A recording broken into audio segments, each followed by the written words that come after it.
La mayoría de las personas cree que las dictaduras nacen entre disparos, tanques y caos, que llegan de golpe, imponiéndose por la fuerza. Pero la historia demuestra algo mucho más inquietante. Algunas dictaduras llegan en silencio, aplaudidas, legitimadas por votos y respaldadas por la ley. Adolf Hitler no tomó el poder por la fuerza. Fue elegido, nombrado y aceptado. No destruyó la democracia de un día para otro.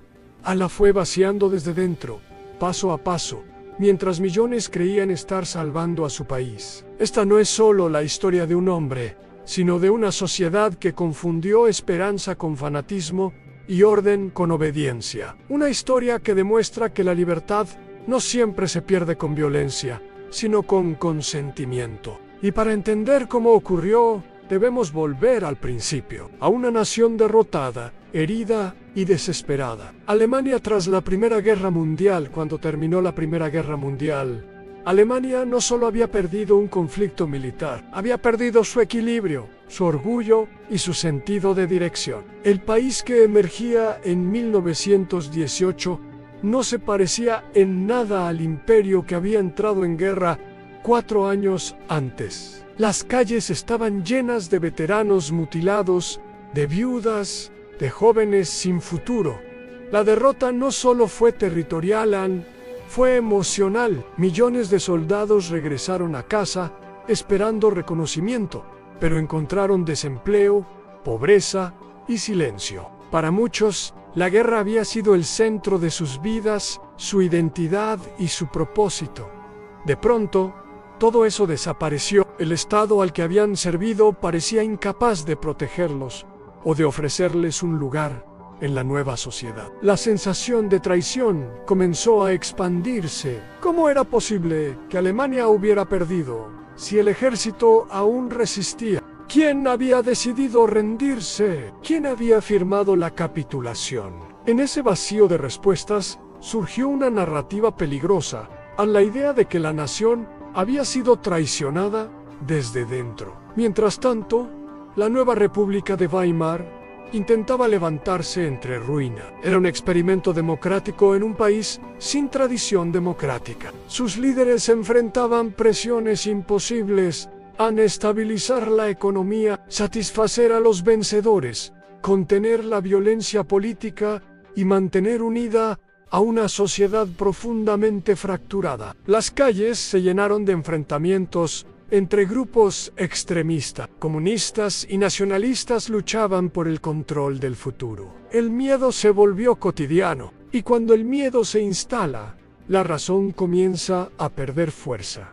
La inflación empezó a devorar los salarios. Los ahorros de toda una vida desaparecieron en cuestión de semanas. Personas que habían vivido con dignidad se encontraron de pronto haciendo filas para conseguir pan. La confianza en las instituciones se erosionó rápidamente. En ese clima de desesperación, muchos comenzaron a preguntarse si la democracia realmente funcionaba, si no era, en realidad, una debilidad, si no hacía falta alguien fuerte que pusiera orden.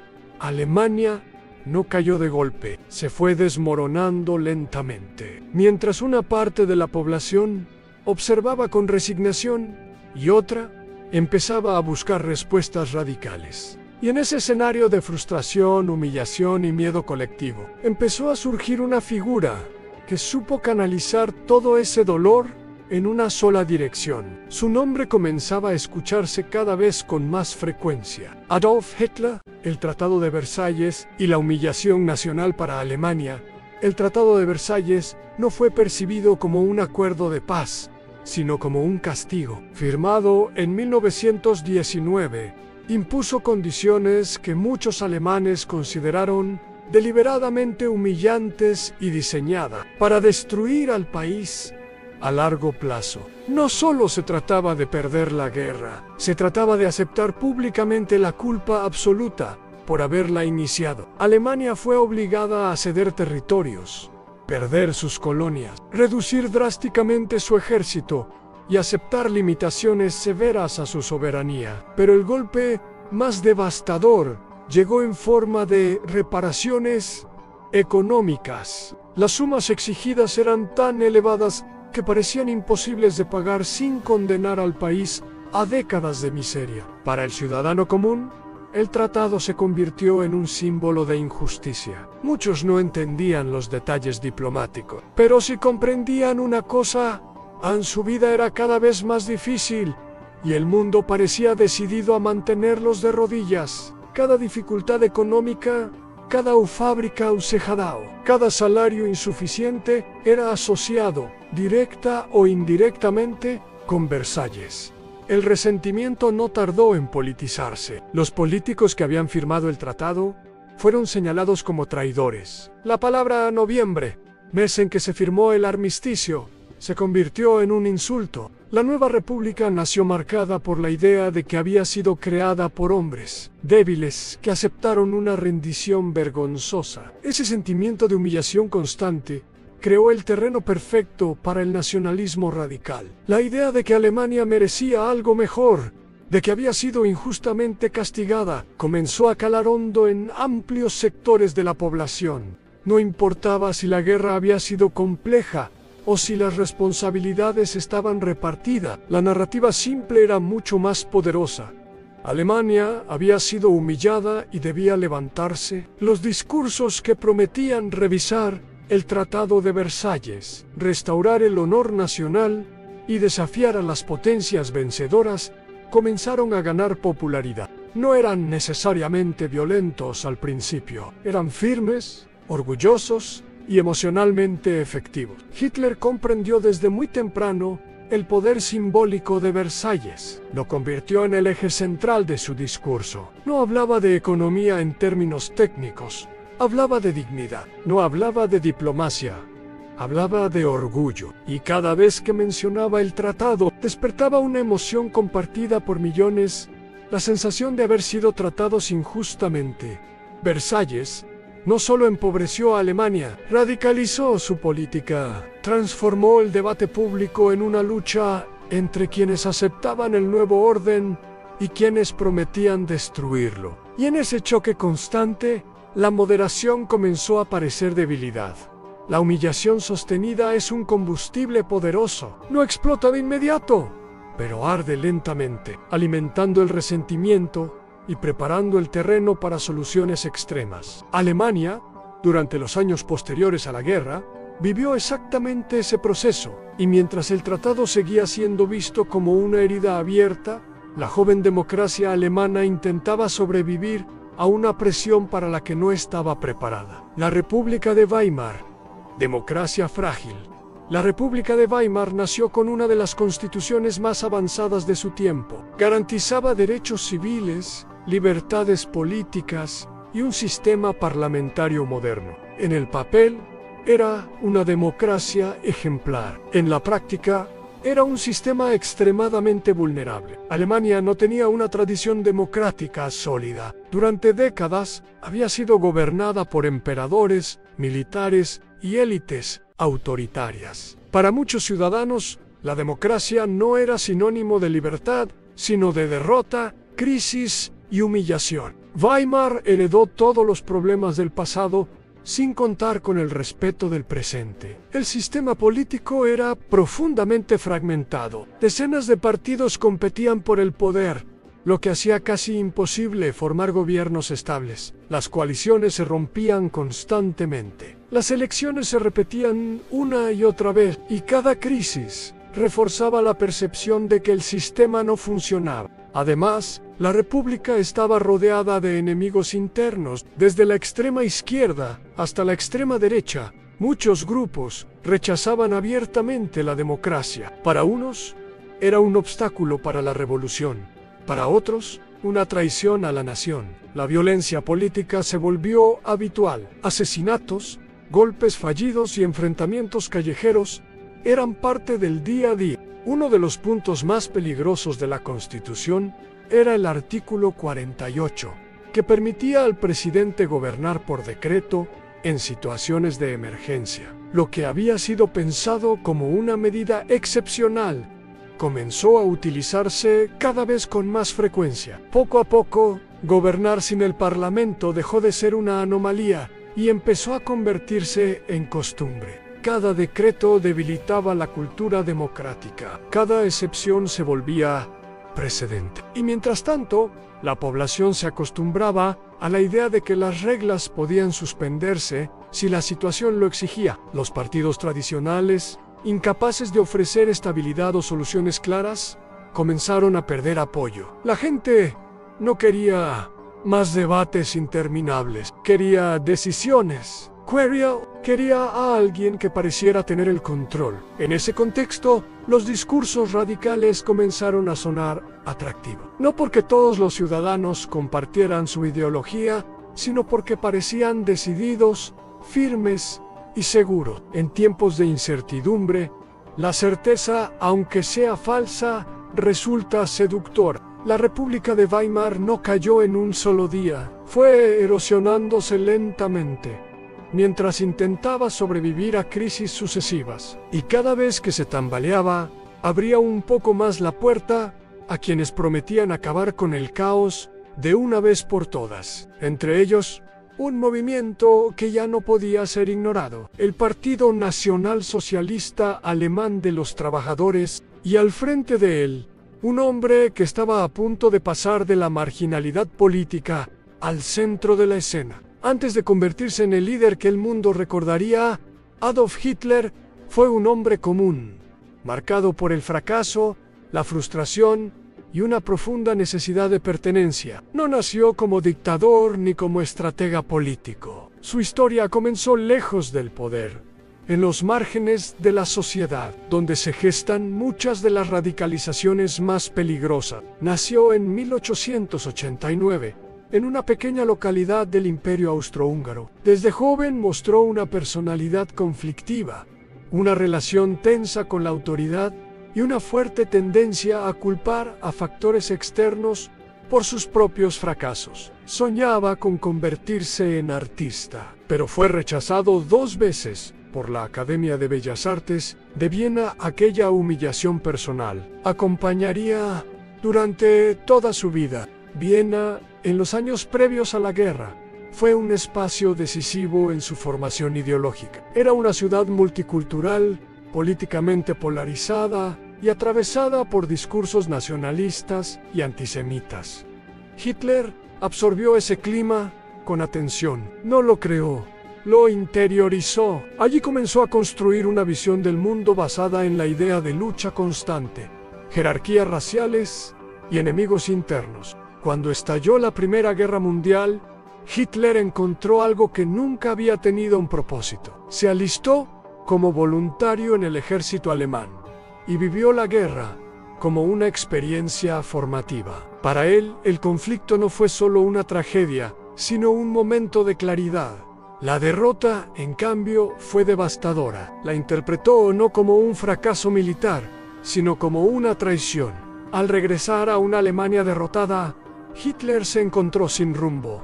No tenía estudios, ni profesión, ni futuro claro, pero sí tenía algo que empezaba a destacarlo en una capacidad extraordinaria para hablar en público. Descubrió que podía captar la atención, provocar emociones intensas y convertir su resentimiento personal en discurso colectivo. Su entrada en la política fue casi accidental. Enviado a espiar a pequeños grupos radicales, terminó uniéndose a uno de ellos. Allí comprendió que no hacía falta tener razón, sino convicción, que no hacía falta ofrecer soluciones detalladas, sino señalar culpables claros. Hitler no desarrolló una ideología sofisticada, construyó una narrativa simple. Alemania era grande, había sido traicionada y debía purificarse para renacer. Esa visión, aunque simplista, resultó extraordinariamente eficaz en un país desesperado por explicaciones. No era un intelectual, pero sí un comunicador intuitivo. Sabía cuándo elevar la voz, cuándo hacer una pausa, cuándo repetir una idea hasta que se grabara en la mente del oyente. Entendía que la política no se gana en libros, sino en emociones. Para cuando la década de 1920 avanzaba, Hitler ya no era un desconocido. Su figura comenzaba a generar adhesión y rechazo con la misma intensidad. Y eso, en política, es una señal de poder. Había encontrado su papel, el partido nazi y la construcción del mensaje. El Partido Nacional Socialista Alemán de los Trabajadores no nació como una fuerza dominante. Durante sus primeros años fue pequeño, marginal y ridiculizado por muchos. Pero desde el inicio tuvo algo distintivo. Un mensaje cuidadosamente construido para impactar emocionalmente. Hitler comprendió que no bastaba con criticar el sistema, había que ofrecer identidad. El partido no solo proponía ideas políticas, ofrecía pertenencia, uniformes, símbolos, rituales y una estética cuidadosamente diseñada transformaban a sus seguidores en parte de algo más grande que ellos mismos. El programa del partido mezclaba nacionalismo extremo, antisemitismo, rechazo al Tratado de Versalles y promesas sociales dirigidas a los trabajadores. Era ideológicamente contradictorio, pero emocionalmente potente. Permitía que personas muy distintas se sintieran representadas por una causa común. Hitler entendió que el enemigo debía ser claro y constante. Los judíos, los comunistas, los políticos de Weimar y las potencias extranjeras se convirtieron en figuras recurrentes de su discurso. No importaba si los problemas tenían causas complejas. La simplicidad era una ventaja. El partido también aprendió de sus errores. Tras el fallido golpe de 1923, Hitler comprendió que el poder no se tomaría por la fuerza. Decidió que el camino debía ser legal, anelectoral, institucional, no porque creyera en la democracia, sino porque entendía que era el medio más eficaz para destruirla desde dentro. A partir de ese momento, el partido nazi se reorganizó con disciplina casi militar. Se crearon estructuras locales, se entrenaron oradores, se coordinó la propaganda. Cada acto público estaba pensado para impactar visual y emocionalmente. La figura de Hitler se volvió central, no como administrador, sino como símbolo. Era presentado como el líder capaz de encarnar la voluntad del pueblo. No un político más, sino alguien destinado a guiar a la nación. Mientras otros partidos hablaban de compromisos y coaliciones, los nazis hablaban de destino, grandeza y redención. En un contexto de crisis, ese lenguaje resultaba irresistible para muchos. El partido creció lentamente, pero de forma constante. No era todavía mayoritario, pero ya era imposible de ignorar. Y lo más importante, había aprendido a convertir el descontento en lealtad. Alemania se acercaba a una nueva crisis, una que cambiaría el equilibrio político para siempre, y el partido nazi estaba preparado para aprovecharla. Propaganda, masas y manipulación emocional.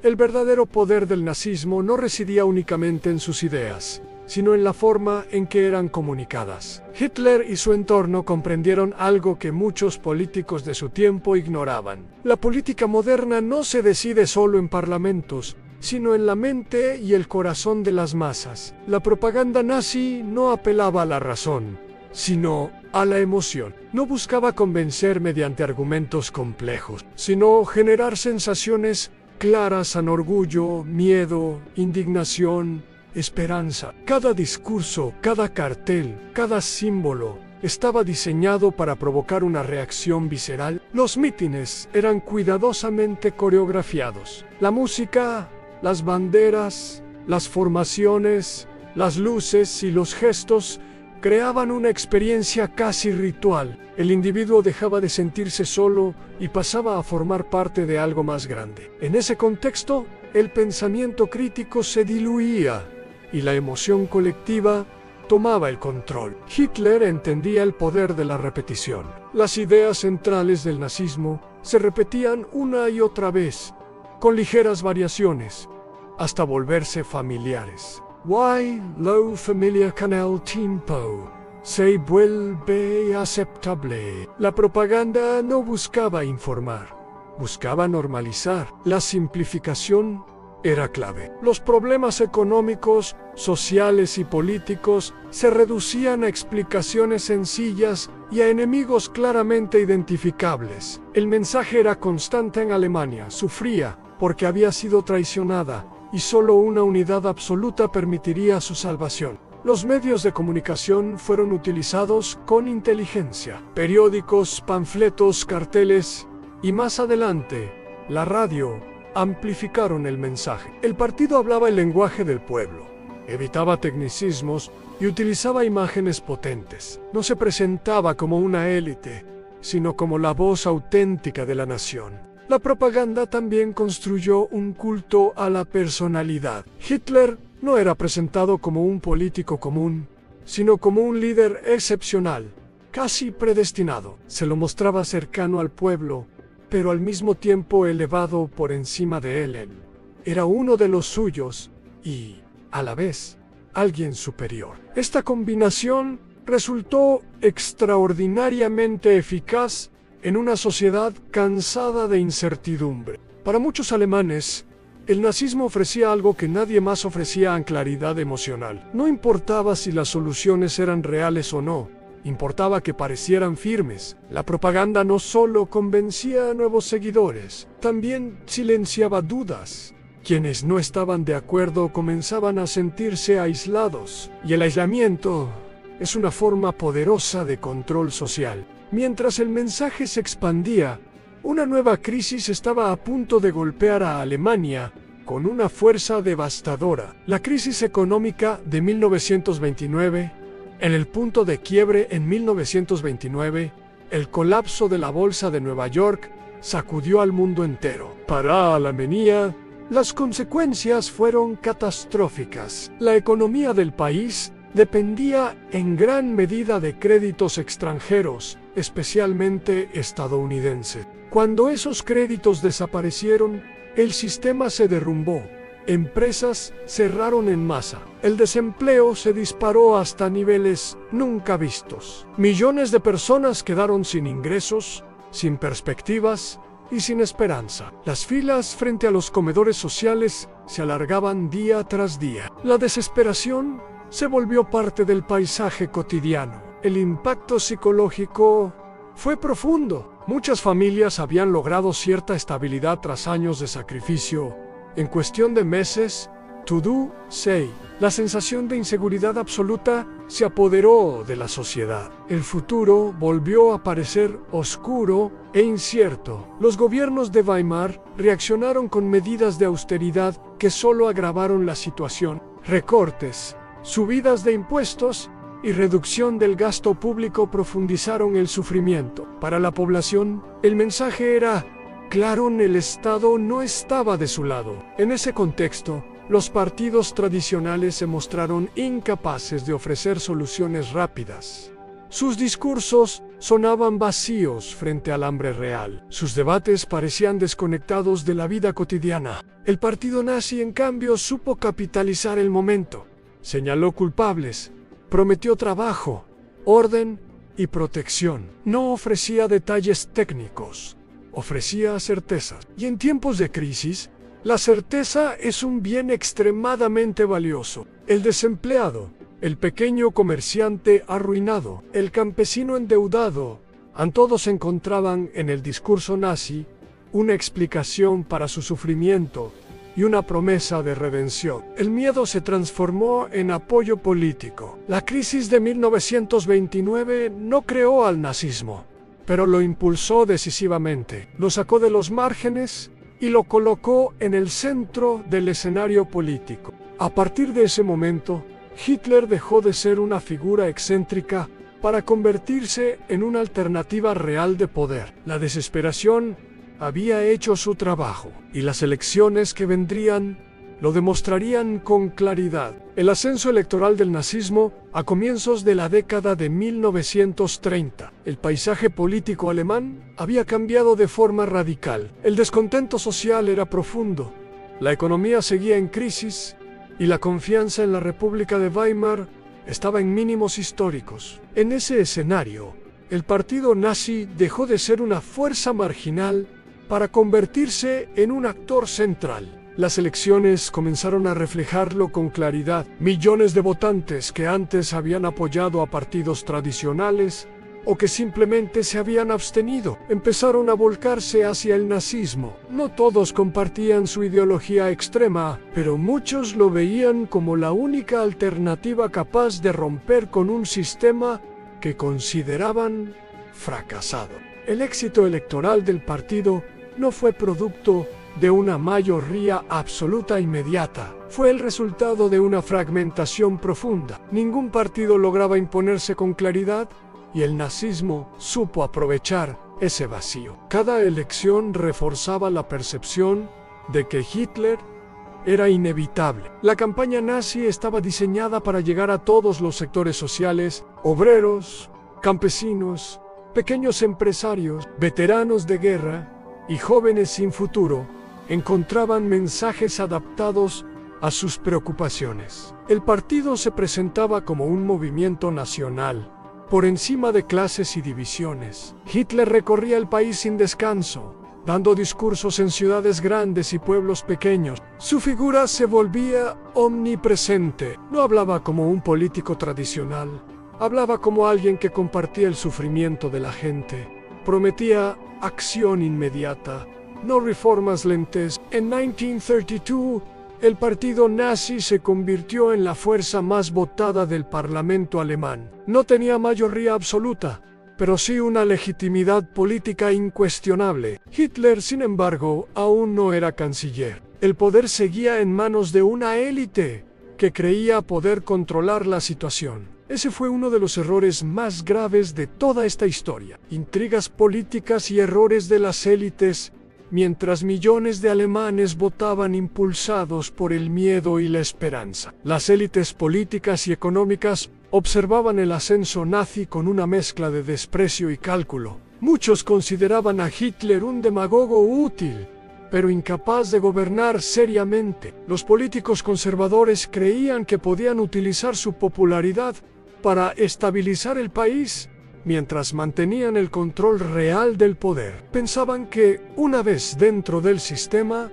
Hitler se moderaría o sería fácilmente manipulable. Subestimaron su ambición. Las negociaciones políticas se volvieron cada vez más cínicas. Gobiernos débiles se sucedían unos a otros, sostenidos por decretos de emergencia y acuerdos frágiles. El Parlamento funcionaba cada vez menos, y la idea de gobernar sin él se normalizaba. Las élites también compartían un miedo profundo al comunismo. Para muchos empresarios, militares y terratenientes, el nazismo parecía un mal menor frente a la posibilidad de una revolución de izquierda. Hitler se presentaba como el dique contra el caos. Poco a poco se fue construyendo una alianza tácita entre sectores conservadores tradicionales y el movimiento nazi, no basada en afinidad ideológica total, sino en conveniencia mutua.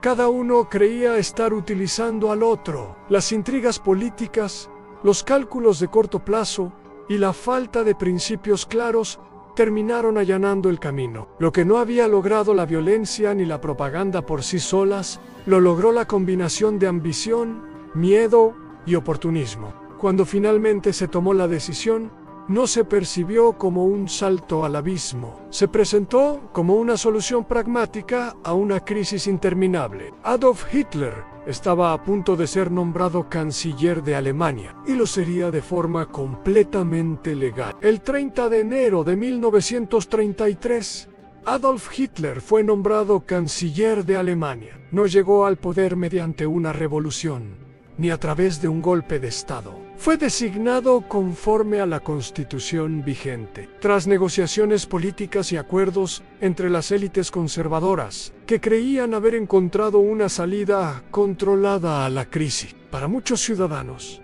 aquel día no pareció especialmente extraordinario. No hubo caos inmediato, ni escenas de violencia generalizada. El gobierno seguía funcionando, las instituciones seguían en pie, y el nuevo canciller encabezaba una coalición en la que los nazis no eran mayoría absoluta. La sensación dominante era que se trataba de un experimento más, uno que podría corregirse si salía mal. Ese fue el error fatal.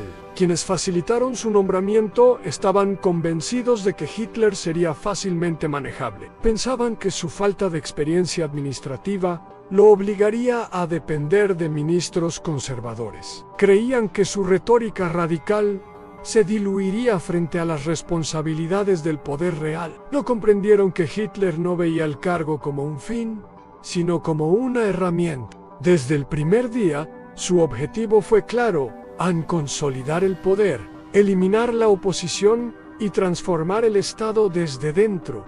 No actuó con prisa desordenada, sino con cálculo. Cada paso estaba pensado para parecer legal, necesario y temporal. El nuevo gobierno apeló constantemente al miedo. Miedo al comunismo, al caos, a la guerra civil. Se presentaba como el único capaz de garantizar estabilidad. Y cada medida excepcional se justificaba como una respuesta inevitable a una amenaza mayor. La democracia aún existía, pero estaba siendo vaciada de contenido. El incendio del Reichstag y el fin de la democracia.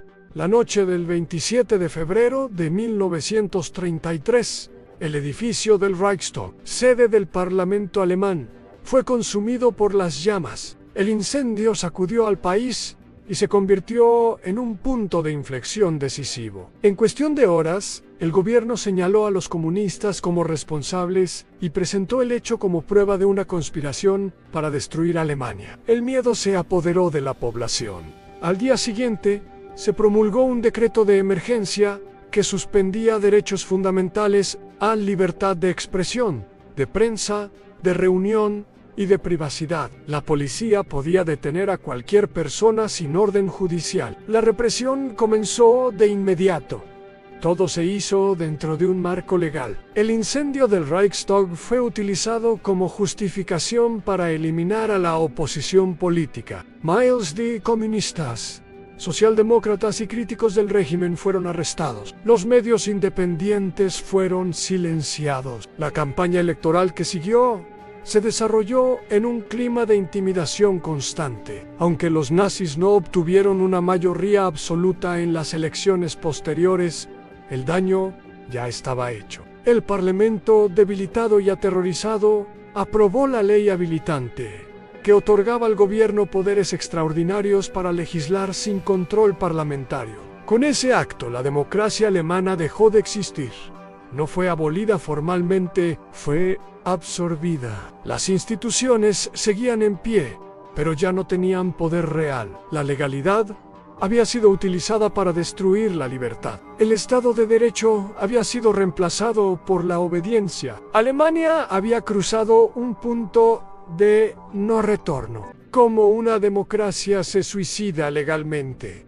La caída de la democracia alemana no ocurrió en un solo acto ni en una noche dramática. Fue un proceso gradual, casi burocrático, en el que cada paso parecía razonable por sí mismo. No hubo una abolición formal de la Constitución, ni una declaración explícita del fin de la democracia. Lo que hubo fue algo más peligroso: normalización. Cada decreto de emergencia se justificaba como temporal. Cada suspensión de derechos se presentaba como necesaria. Cada concesión al poder ejecutivo parecía un sacrificio menor frente al miedo al caos, al comunismo o a la inestabilidad. La población, agotada por años de crisis, aceptó esas medidas con resignación e incluso con alivio. El Parlamento no fue cerrado a la fuerza, fue vaciado de sentido. Los jueces no fueron reemplazados en masa, se adaptaron.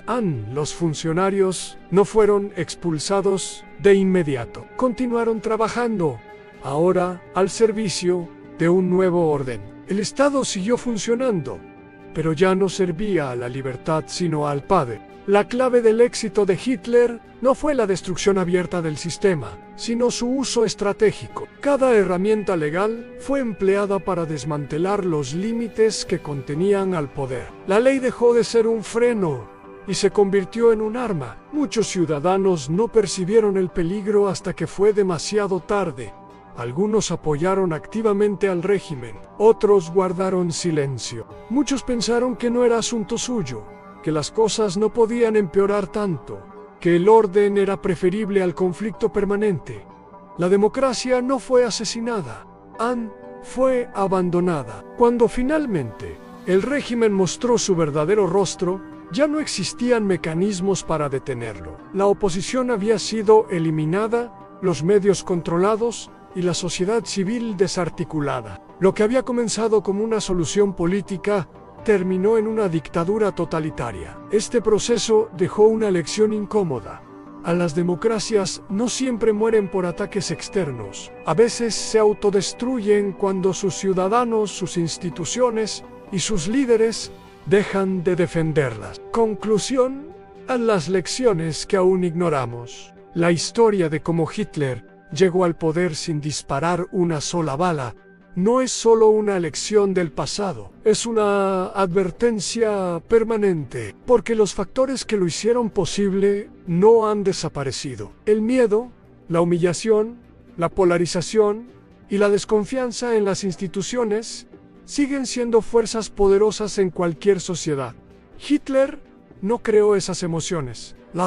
No apareció en un vacío histórico. Surgió en un contexto de crisis profunda, donde millones de personas se sentían abandonadas, confundidas y desesperadas por respuestas simples. Ofreció certezas donde había dudas, enemigos donde había complejidad y orden, donde había caos. Y lo hizo utilizando las reglas del sistema que acabaría destruyendo. La lección más inquietante de esta historia es que ninguna sociedad es inmune. La educación, la cultura y el desarrollo no garantizan la supervivencia de la democracia. Solo lo hace la vigilancia constante, el pensamiento crítico y la voluntad colectiva de defenderla, incluso cuando resulta incómoda. La democracia no muere cuando llega un dictador. Muere antes, cuando se normaliza el desprecio por el diálogo, cuando se acepta la mentira como herramienta política, cuando se sacrifica la libertad en nombre de la seguridad. Comprender cómo ocurrió en Alemania no es un ejercicio académico, es una necesidad, porque cada generación enfrenta sus propias crisis, sus propios miedos y sus propios salvadores autoproclamados. La pregunta no es cómo Hitler llegó al poder. La verdadera pregunta es si hemos aprendido lo suficiente como para evitar que algo similar vuelva a ocurrir. La historia ya dio su advertencia. Depende de nosotros escucharla.